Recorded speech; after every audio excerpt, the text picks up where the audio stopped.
दोस्तों, welcome back to my YouTube channel. तो assistant registrar cooperatives में जो हमारी सीरीज़ जो हमने की थी शुरू, ये उसमें 7th लेसन है। तो आज हम पढ़ने जा रहे हैं types of cooperatives and role of national institutions. Okay, so ये हमारा आज का टॉपिक रहेगा। सो हम स्टार्ट करते हैं। स्टार्ट करने से पहले जो मैंने अभी तक जो भी हमने लेसन्स किए हैं, 6 लेसन्स जो हमारे हो चुके हैं, उसमें से कुछ क्वेश्चंस आए थे तो मैं उनको एड्रेस करूँगा। सबसे पहला क्वेश्चन आया था कि सर जो आप पढ़ा रहे हैं क्या ये इनफ है? So yes, this is enough. जितना मैं आपको कोऑपरेटिव्स का पढ़ा रहा हूँ, आपने इतना ही पढ़ना है। लेकिन इसके साथ एक कंडीशन ये है कि आप जितना हो सके आप एमसीक्यू सॉल्व करें। देखो, थ्योरी ही नहीं पढ़ते रहना, क्योंकि ये जो पेपर है ये फैक्ट्स बेस्ड पेपर है, मतलब ये ऑब्जेक्टिव टाइप पेपर है। तो थ्योरी को समझो और उसके बाद जितना हो सके एमसीक्यूज़ पे ध्यान दो। ठीक है, तो ये एक चीज़ है। सेकंड, बच्चे मेरे को केएस के रिलेटेड कुछ उन्होंने अपने सवाल किए थे। तो उनके लिए ये है कि जैसे उन्होंने किसी ने ऑप्शनल के नोट्स मांगे हैं, कोई जीएस के नोट्स की बात करता है, तो उसके लिए ये है कि यार नोट्स के लिए मैंने एक अलग से वीडियो बनाया हुआ है, अब मेरे चैनल पे आप देख लो। नोट्स का मैंने अभी आपको फिर से करता हूँ क्लियर कि यार देखो, नोट्स खुद बनाओ। अभी आपके पास टाइम भी है, सब कुछ है, तो इसलिए ट्राई करो कि आप खुद नोट्स बनाएं।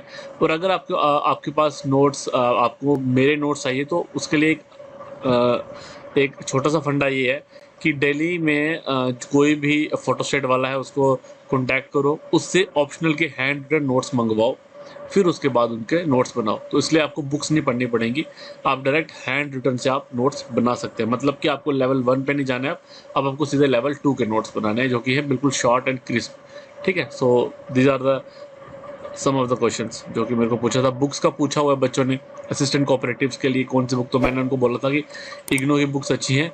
बाकी बड़ा सारा मटेरियल अवेलेबल है गूगल पे, आप कोई भी टॉपिक डालो उसके साथ में आप डाल दीजिए कि गवर्नमेंट ऑफ इंडिया की रिपोर्ट इस पे है, या आप यूपीएससी या आईएएस लिख डाल दो, कुछ ना कुछ वहाँ पे आ जाएगा, उसको आप स्टडी कर लो। सो मूविंग ऑन, हमारे जो हमारा लेक्चर है उसको स्टार्ट करने हैं।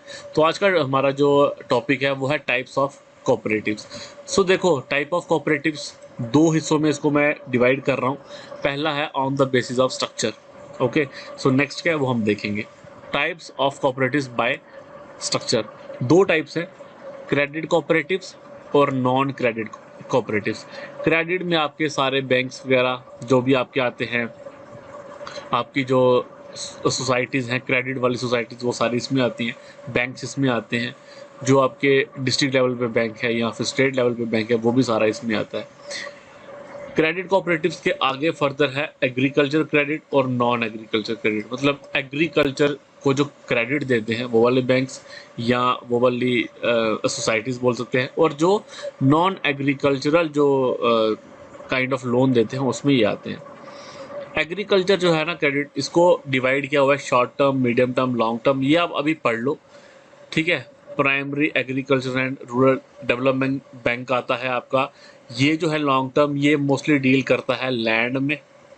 ओके, जो मीडियम और शॉर्ट टर्म है ये डील करते हैं लोन जो हम किसानों को देते हैं। जब भी फार्मर वेवियर की बात होती है तो वो इसी चीज़ में इन्वॉल्व होते हैं, यहाँ से उनको वेवियर कर दो।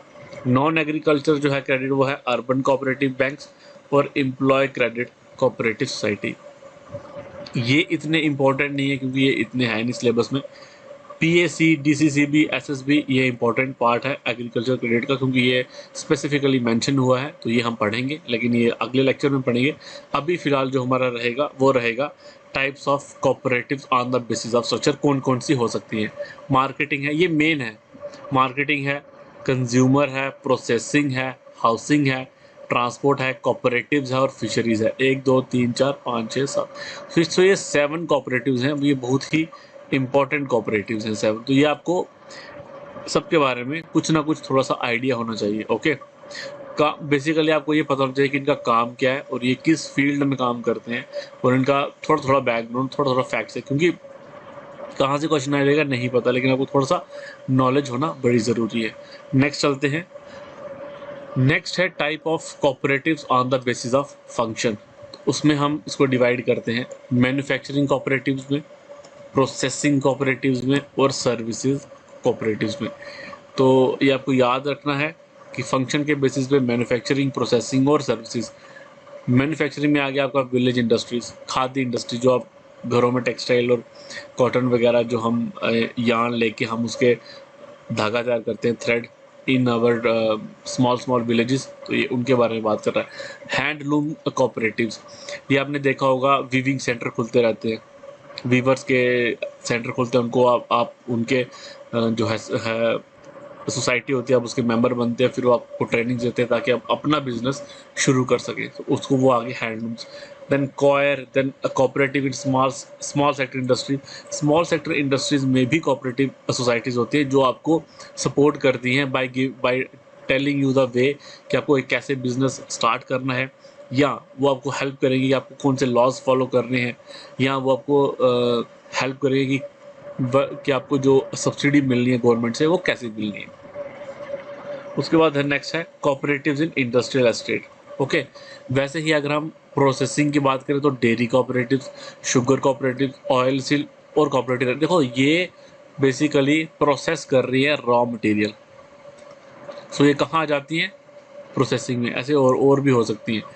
फिर आगे सर्विसेज, तो ये सर्विसेज प्रोवाइड कर रहे हैं, जैसे इरिगेशन कोऑपरेटिव सोसाइटी, तो ये किसको सर्विस दे रही है, एग्रीकल्चरल में फार्मर को। ठीक है, ये सर्विस अपनी किसको दे रही है, फार्मर को दे रही है सर्विस।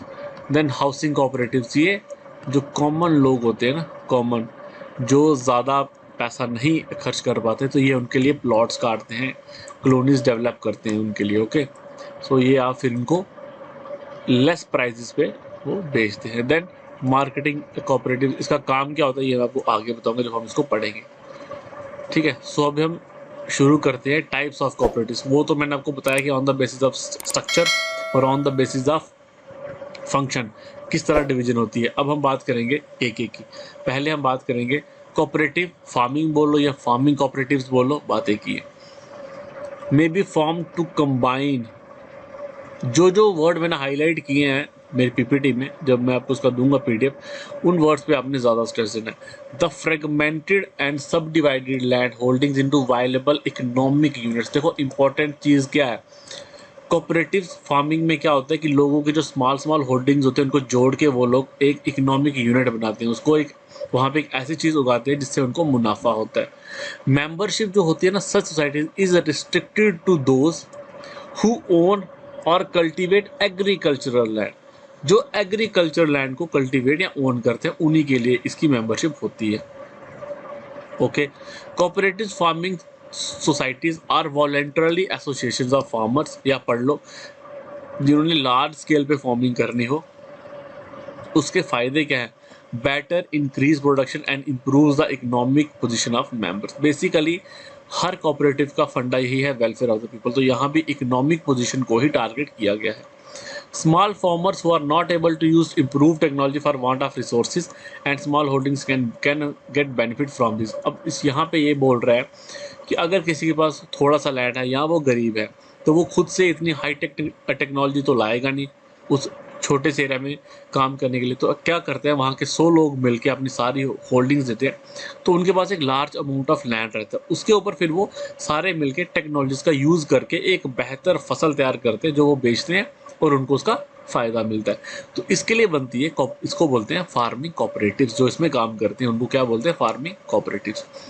दो टाइप्स की हैं, एग्रीकल्चरल प्रोडक्टिव सोसाइटीज़ और कोऑपरेटिव जॉइंट फार्मिंग। अब इनमें डिफरेंस क्या है ये हमें यहाँ पे पढ़ना है। Agriculture productive societies have a major control होता है over the resources and formulation of policies. Risk and profits are shared jointly. कुछ भी होगा, रिस्क होगा तब भी जॉइंटली लेंगे, अगर प्रॉफिट होगा तब भी जॉइंटली लेंगे। अगर हम जॉइंट फार्मिंग की बात करें, while retaining their independence carry on the work on the farming of cooperative line, the risk is borne individually. In this system the society more or less operates as a multi-purpose society than a productive society। अब देखो इसमें और इसमें ये difference है कि पहले में अगर 10 बंदे हैं, 10 में से 5 को लॉस हो गया, ठीक, 100 रुपया, और 5 जो है उनको प्रॉफिट हो गया 50 रुपये, तो नेट क्या बचा 50 रुपीज़ लॉस। ये जो 50 रुपीज़ लॉस है ना, ये 10 में डिवाइड हो जाएगा। ठीक है, मतलब हर बंदा 5 रुपये लॉस बेयर करेगा, प्रॉफिट किसी को नहीं मिलेगा।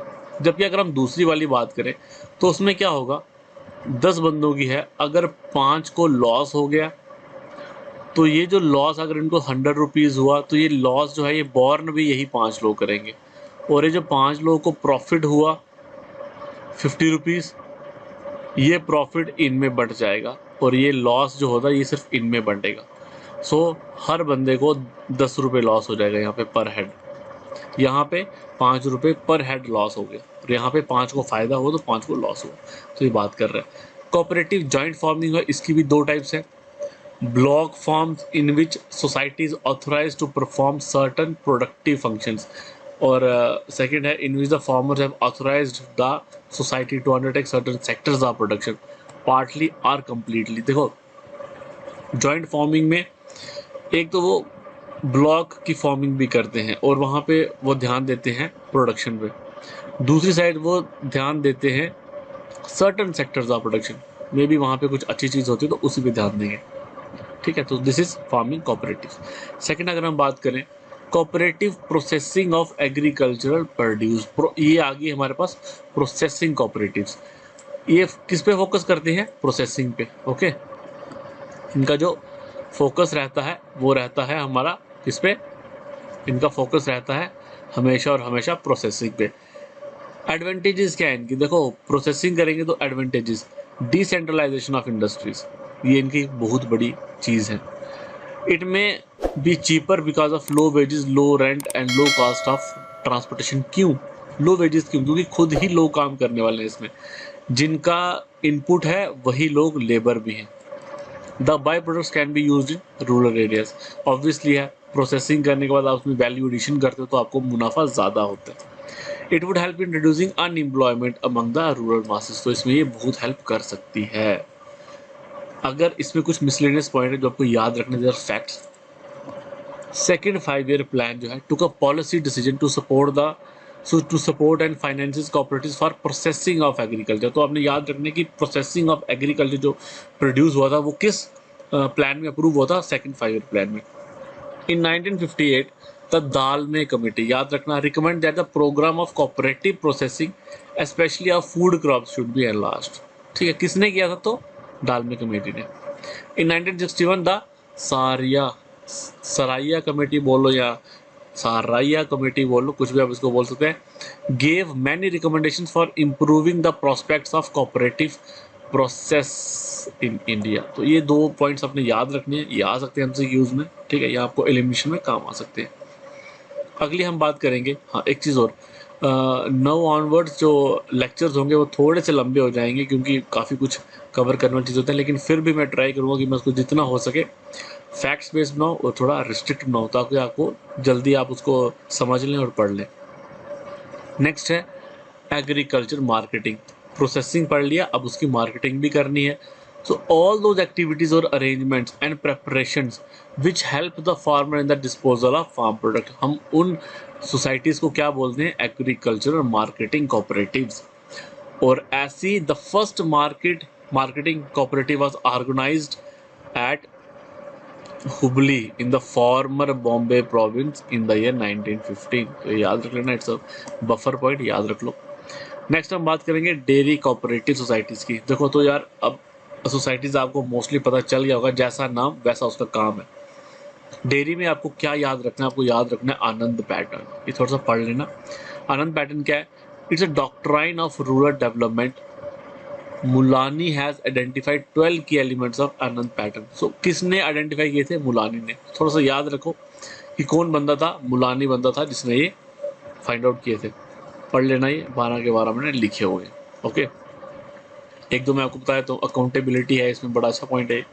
ठीक है, डेली और weekly payment of milk as per the quality. Okay, so next move करते हैं कंज्यूमर कोऑपरेटिव्स पे। ठीक है, तो ये सिंबल्स आपको याद रखना है, कंज्यूमर कोऑपरेटिव्स। तो उसमें डील किस में करते होगी, ये कंज्यूमर्स में डील करती हो। It reduces the effect of monopoly. ठीक है, ये मोनोपोली के इफेक्ट को रिड्यूस करती है। अब देखो कैसे, डिफरेंट कंज्यूमर कोऑपरेटिव्स में क्या होते हैं, डिफरेंट बंदे होते हैं, वो सारे मिलते हैं और फिर वो कमोडिटीज़ के प्राइजेस को चेक करते हैं कि क्या प्राइजेस होने चाहिए कमोडिटीज़ के। सो ये कोऑपरेटिव्स वो काम करती हैं। The principle of one man one vote is strictly followed regardless of the investment of the capital contribution made by a share holder और द मेंबर।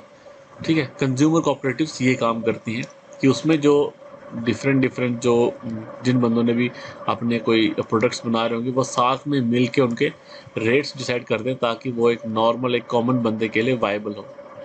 इनका जो रोल है वो टू फोल्ड है। First, to function as a part of public distribution system by running fair price और ration shops and undertakes distribution of other essential communities.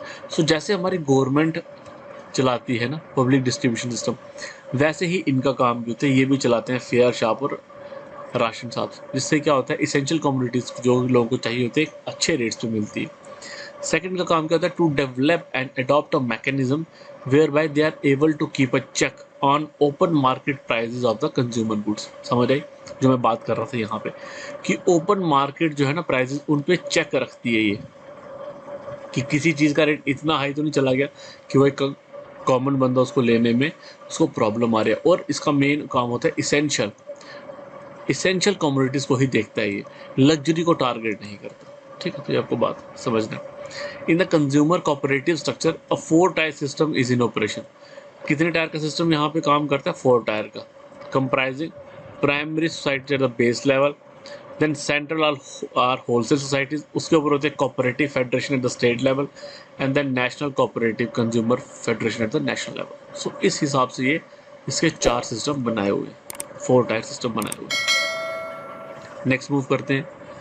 Next आता है supply cooperatives. तो इसके बारे में आप थोड़ा सा यहाँ पढ़ लो, इतना कुछ है नहीं है। सप्लाई कोऑपरेटिव्स क्या है, इसमें मैंने टारगेट किया एग्रीकल्चर को, क्योंकि मोस्टली जो आपका न सिलेबस है और जो हमारी अपनी स्टेट की इकोनॉमी दैट इज़ एग्रीकल्चर, तो उसके लिंक में आपको क्वेश्चन आ सकता है। सो agriculture supply cooperatives aggregates purchases, storage and distribution of farm inputs for their members by taking advantage of volume discounts and utilizing other economies of scale. Supply cooperatives bring down the cost of inputs that the member purchases from the cooperatives compared with the direct purchase from commercial suppliers। तो बोलने का मतलब ये है कि जो cooperative societies हैं, अगर उनको कोई रॉ मटेरियल चाहिए, कोई एक्स वाई जेड कोई कोऑपरेटिव है, उसको कुछ रॉ मटेरियल चाहिए, लेट अस सपोज उसको एप्पल्स चाहिए, may be apples is a raw material, तो वो अगर डायरेक्ट सप्लायर के पास जाएगी तो मे बी वो उसको हायर चार्ज करे। जो सप्लाई कोऑपरेटिव्स बना के जब वो जाते हैं तो उनको डिस्काउंट भी मिलता है, उनको पता भी होता है कि यार, और वो एक लार्ज अमाउंट ऑफ चंक को उठाते हैं।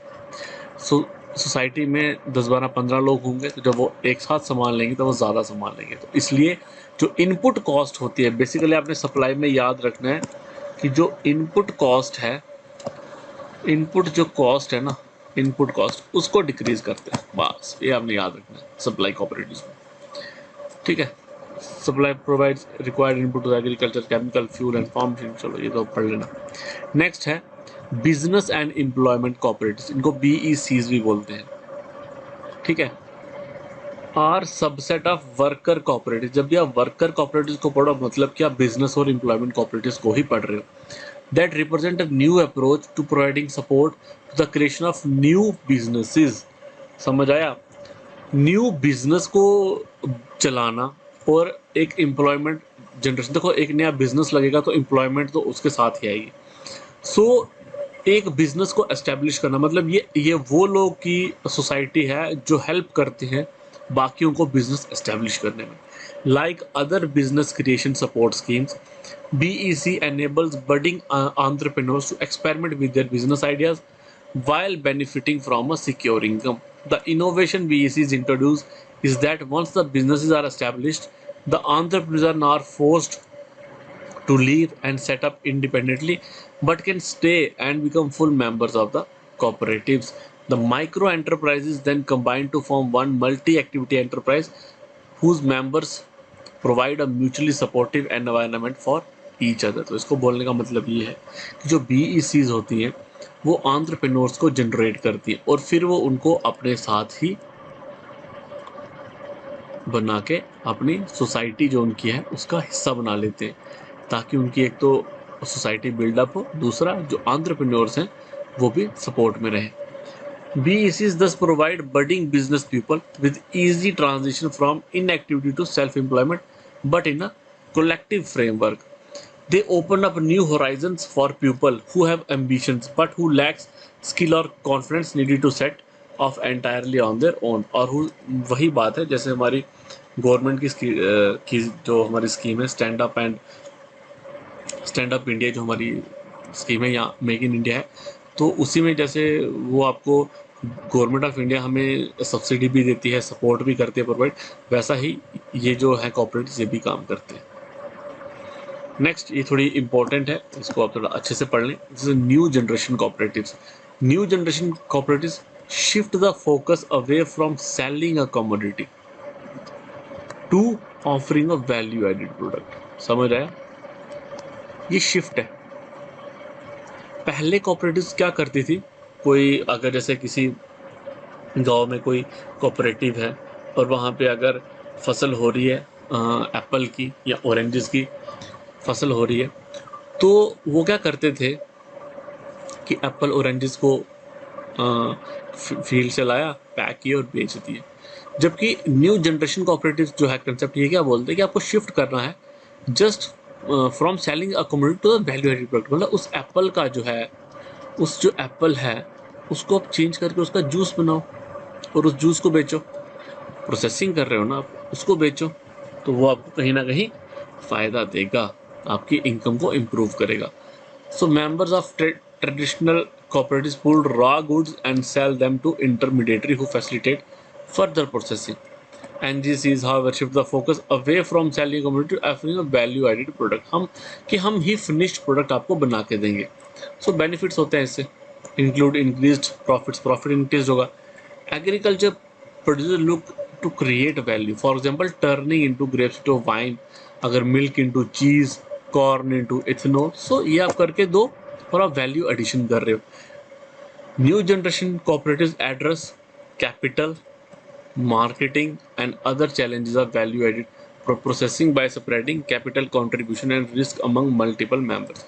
New generation cooperatives typically have closed membership and sell stock। चलो ये तो इतना important नहीं है, लेकिन आपको पता होना चाहिए कि न्यू जनरेशन cooperatives का काम क्या होता है। ओके, नेक्स्ट हम अगर बात करें तो इट्स हाउसिंग कोऑपरेटिव्स। अब हाउसिंग कोऑपरेटिव्स का काम क्या होता है? लीगली इसकी डेफिनेशन थोड़ी सी इंपॉर्टेंट है। A legally incorporated group of persons, legally generally of limited means pursuing the same cause of meeting the common need of housing or its improvement based on mutual assistance।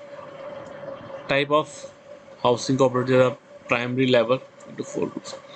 देखो, government of India के पास ample amount of resources हैं to develop housing societies या housing colonies. अगर हम बात करें कोई housing colony, कोई ऐसी सोसाइटी जिसके पास ऐसे लोग जिनके पास जो चाहते तो हैं डेवलप करना कॉलोनी, लेकिन सोर्सेज लिमिटेड है, वहाँ पे वो बनाते हैं housing cooperatives. It's a legal housing cooperatives.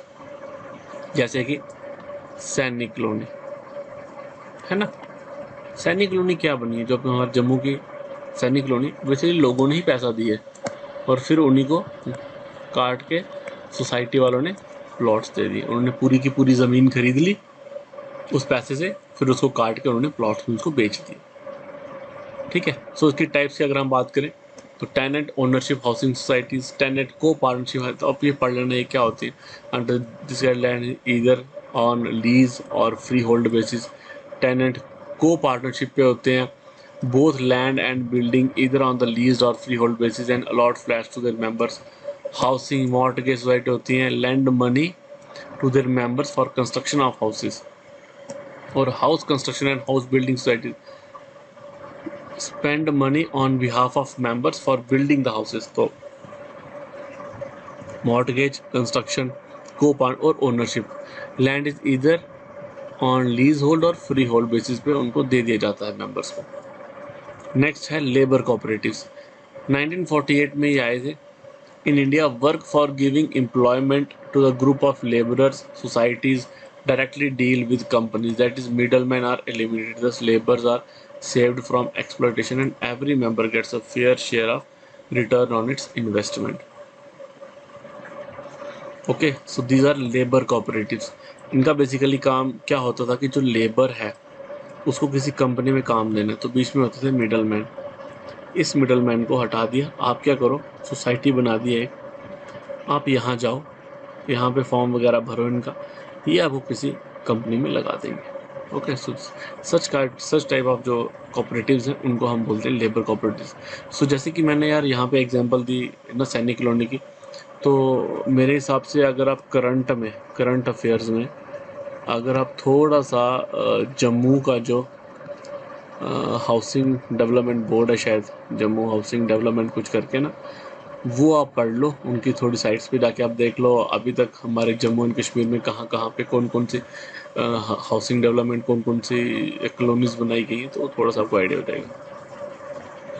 अब हम चलते हैं हमारे लेक्चर के सेकंड पार्ट पे, जो है रोल ऑफ नेशनल इंस्टीट्यूशंस।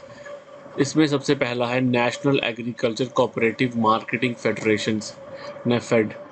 इसका काम क्या होता है, act as a coordinator in cooperative marketing setup both for internal trade as well as in the export market, undertakes procurement, storage, marketing, processing of agriculture and animal husbandry products singly और jointly.